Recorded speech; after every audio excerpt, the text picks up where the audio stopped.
Vous écoutez Décrassage, le podcast sport de l'Indépendant, temps additionnel 5 minutes maxi. Vendredi soir à Sainte-Hélène, les Dragons catalans ont été éliminés 48-2 en demi-finale de Super League. Les Dragons échouent pour la 3e fois à ce stade de la compétition. La saison se termine donc par une terrible claque que chacun devra garder en mémoire pour la saison prochaine. Les adjectifs n'ont pas manqué pour qualifier la lourde élimination des Dragons, douchée par un réalisme anglais inscrivant 8 essais. Les Catalans ont été renvoyés à leurs études en matière d'organisation collective et avaient une capacité de réaction beaucoup trop lente en défense. Triste demi-finale pour des Dragons qui ramènent le score le plus lourd de leur histoire en play-off, pire que le 46-6 ou le 44-0 face à Wigan en 2012 et 2011. Saison terminée pour les Dragons et on en profite tout de même pour vous annoncer que l'année prochaine, vous retrouverez un podcast spécial 100% Dragons diffusé sur l'indépendant.fr. 5 jours après la désillusion face à Béziers en perdant 10-16 à domicile, les Sankéors avaient à cœur de se rattraper pour le choc de la 10e journée de Pro D2 où les Catalans défiaient le leader Vanté ce jeudi 19 novembre à 20h45 dans le Morbihan.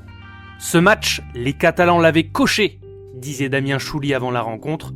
L'USAP n'aura mené au score que 2 minutes dans ce choc au sommet à Vannes, mais au prix d'une fin de match bien maîtrisée, les Catalans ramènent la victoire de Bretagne. Dans le huis clos de la Rabine, les Sankéors se sont imposés grâce à un drop de Thibaut Suchier, aligné en l'absence de Ben Volavola, retenu en sélection.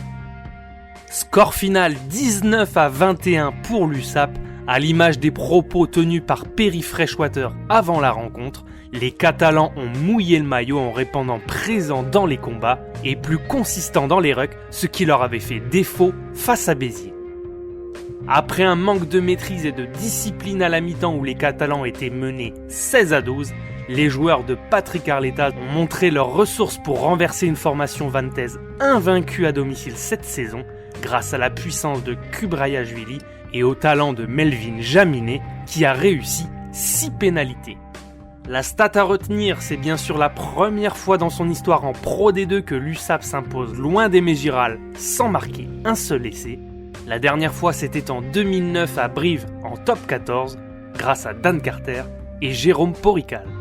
L'USAP revient de Bretagne à 4 points du leader Vanté, s'installe en tant que solide 3e.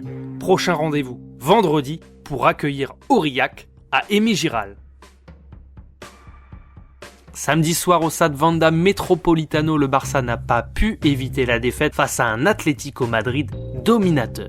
L'équipe de Koeman était pourtant alignée avec ses titulaires indiscutables dans son schéma de jeu habituel, avec un Messi en meneur de jeu et Griezmann en pointe, soutenu par Dembélé et Pedri González en l'absence d'Ansu Fati.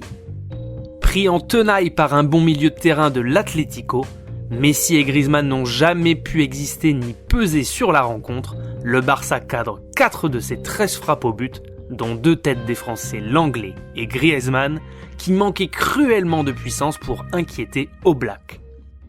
Les Colchoneros l'emportent 1-0 grâce à un but inscrit dans les arrêts de jeu de la première période par l'international belge Yannick Carrasco, suite à la sortie hasardeuse complètement ratée de Ter Stegen à 30 mètres de ses cages. On se demande ce qui est passé par la tête du portier allemand, voulant peut-être faire comme son compère en sélection Manuel Neuer, sachant que le danger n'était pas immédiat sur la contre-attaque madrilène. Grâce à cette victoire, l'Atlético remonte à la 2e place, mais le Barça a 9 points derrière et met fin à 10 ans de disette à domicile face au Blaugrana. Un bilan catastrophique pour les Blaugrana à l'issue de la rencontre avec une grosse blessure de Gérard Piqué sorti en pleurs. Le genou du Catalan a complètement vrillé sous le poids de son adversaire lors de son duel avec Correa. Ça sent la rupture des croisés pour l'Espagnol qui pourrait rejoindre Ansu Fati à l'infirmerie, déjà absent pour 4 mois. Le Barça s'enlise en milieu de tableau et fait du surplace avec ses 11 points.